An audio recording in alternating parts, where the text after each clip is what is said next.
Hello, good morning, everybody. We are back today for another Bible reading. For those of you joining one of these videos for the first time, welcome. I hope you learned something. Here's what we do here. We go through the different stories in the Bible. This is for people who either don't know what the stories are, maybe it's been a long time since they've heard the stories, maybe they've only heard bits and pieces of the stories. But whatever the reason is, they want a refresher course, whatever.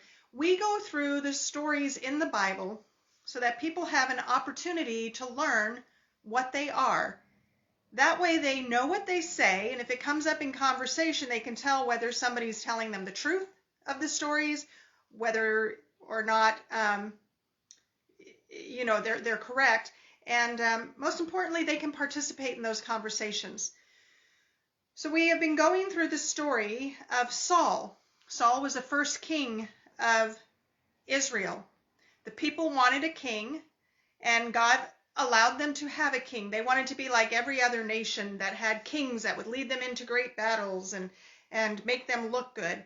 And so God said, okay, you can have one. I would prefer that you listen to me and let me lead you, but if this is what you want, you can have it. Just know that it's probably not going to go so well. So Samuel has made some mistakes along the way. Saul has made some mistakes along the way as he has been king. We're reading out of 1 Samuel. And Saul has gone ahead of God. He hasn't done the things God has told him to do all the time. Instead, he gets himself into a few pickles and then he consults with God.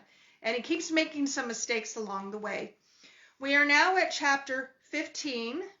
And the word of God has come to Samuel. Samuel was the priest and judge before Saul became king. Basically, Samuel was in charge, you could say.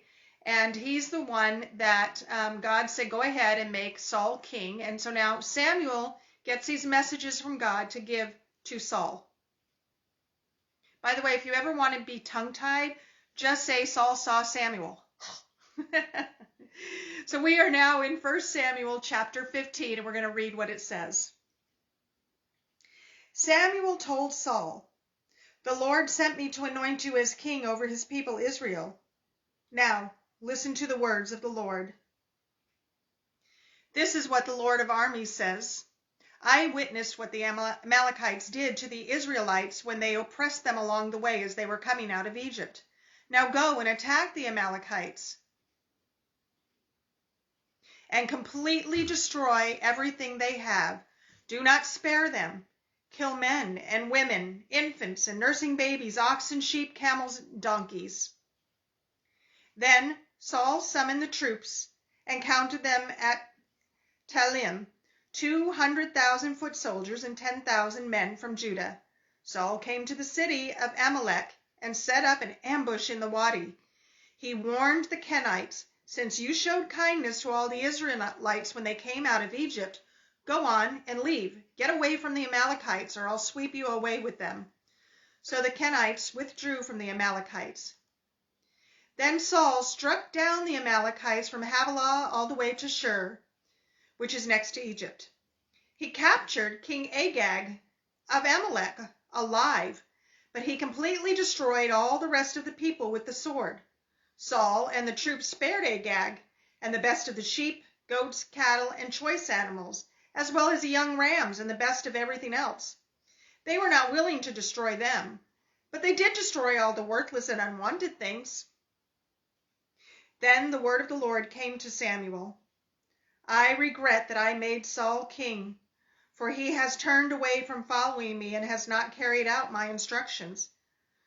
So Samuel became angry and cried out to the Lord all night. Early in the morning, Samuel got up to confront Saul. But it was reported to Samuel that Saul went to Carmel, where he had set up a monument for himself. Then he turned around and went down to Gilgal. When Samuel came to him, Saul said, "May the Lord bless you. I have carried out the Lord's instructions." Samuel replied, "Then what is this sound of sheep, goats, and cattle, I hear." Saul answered, "The troops brought them from the Amalekites and spared the best sheep, goats, and cattle in order to sacrifice to the Lord your God. But the rest we destroyed." "Stop," exclaimed Samuel. "Let me tell you what the Lord said to me last night." "Tell me," he replied. Samuel continued, "Although you once considered yourself unimportant, have you not become the leader of the tribes of Israel? The Lord anointed you king over Israel and then sent you on a mission and said, 'Go and completely destroy the sinful Amalekites. Fight against them until you have annihilated them.' So why didn't you obey the Lord? Why did you rush on the plunder and do what was evil in the Lord's sight?" "But I did obey the Lord," Saul answered. "I went on the mission and the Lord gave me. I brought back King Agag of Amalek, and I completely destroyed the Amalekites. The troops took sheep, goats, and cattle from the plunder, the best of what was set apart for destruction, to sacrifice to the Lord your God at Gilgal." Then Samuel said, "Does the Lord take pleasure in burnt offerings and sacrifices as much as in obeying the Lord? Look, to obey is better than sacrifice. To pay attention is better than the fat of rams. For rebellion is like the sin of divination, and defiance like wickedness and idolatry. Because you have rejected the word of the Lord, he has rejected you as king." Saul answered Samuel, "I have sinned. I have transgressed the Lord's command and your words. Because I was afraid of the people, I obeyed them. Now, therefore, please forgive my sin and return with me so I can worship the Lord." Samuel replied to Saul, "I will not return with you because you rejected the word of the Lord. The Lord has rejected you from being king over Israel." When Samuel turned to go, Saul grabbed the corner of his robe and tore it. Samuel said to him, "The Lord has torn the kingship of Israel away from you today and has given it to your neighbor who is better than you.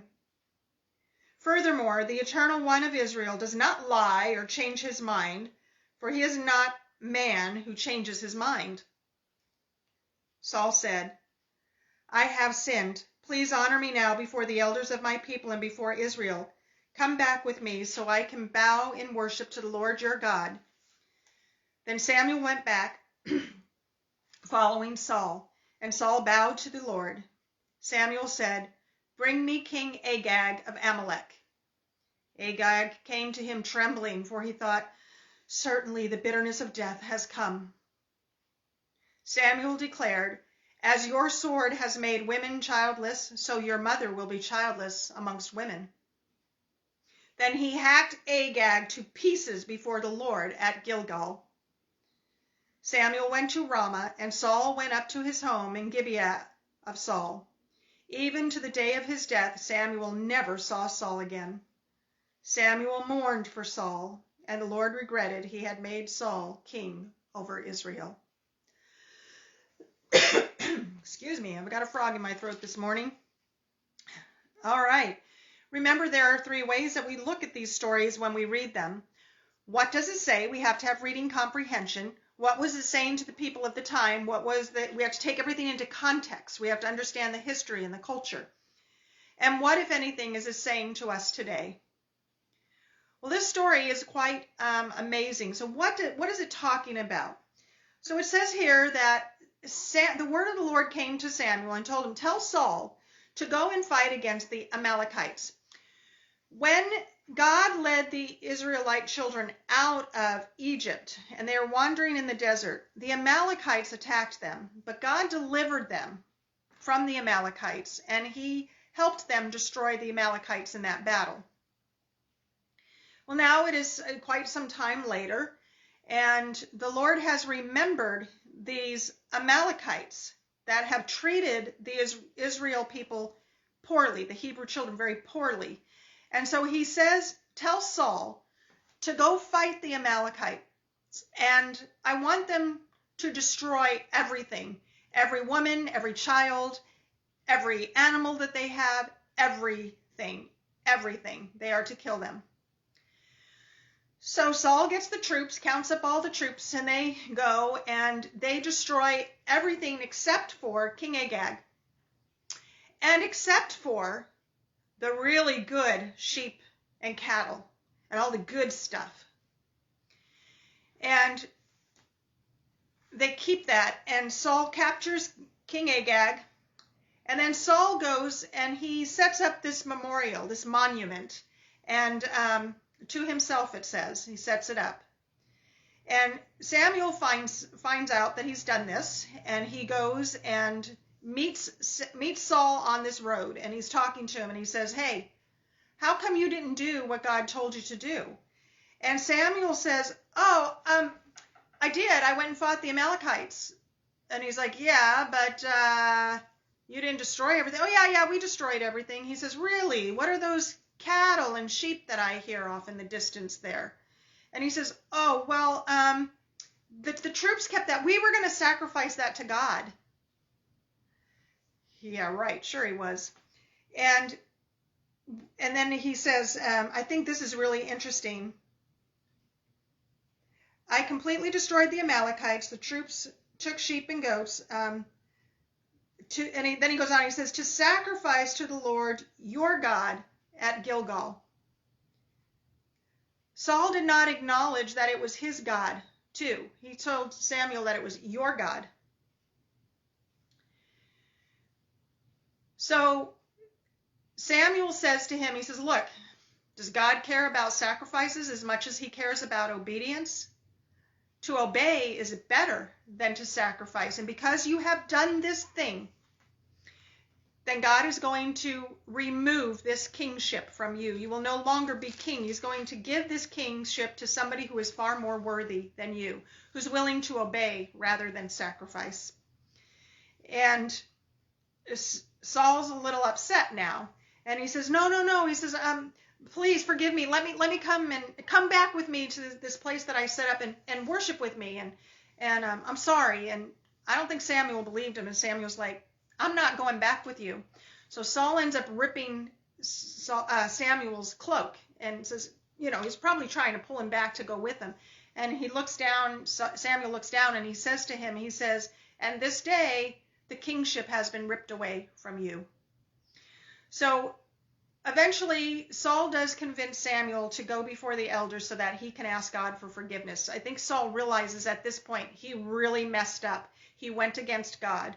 So Samuel follows him and he goes, and then he says, "Bring me King Agag." And they bring him King Agag, and Samuel chops him up into, it says here, to pieces. He hacked Agag to pieces before the Lord at Gilgal. Sometimes this is a difficult story. We don't know why God would want to destroy an entire population of people. I mean, we think, why would God want to destroy children and cattle and some things that we think just doesn't make sense to us? Why would he do that? And sometimes we don't always understand the full purpose in what God is telling us. But what we do know is that, just like Samuel told Saul, God is not a man that he can lie. When he says something, he means it. When he says, "Do it this way," that's the way he wants it done. Saul, for whatever reason, didn't believe that he really had to follow what God said to do. And because of that, the kingship was taken away from him. And so we're going to see, as we move and progress through the rest of 1 Samuel, what happens to Saul and who becomes king after him. I think it's important for us to look at this story and remember that obedience is always better than sacrifice. It's always better. Sometimes we want to I'm not going to do it the way God told me to, but I will appease him. I will appease God by doing this other nice thing. God told me to go on a mission trip to the most remote place in the world, and I'm not going to do that. But what I will do is I'll go feed the homeless people at the shelter downtown. But that's not what God told you to do. Not that that's a bad thing, not that feeding people at the shelter is a bad thing, but it's not what God told you to do. So we have to look and see that the message here is that God expects obedience. He wants us to chase after the things that he tells us to do, rather than chase after the things that we want to do. Saul had become very puffed up and very full of himself. And look at me, I'm king. He went from being nothing to becoming king, and then he thought he was better than anybody. So I hope you learned something from today's lesson. We will continue reading through 1 Samuel. That was 1 Samuel 15. We will continue with that the next time that we get together. I hope you learned something today. Have a great day, and God bless you.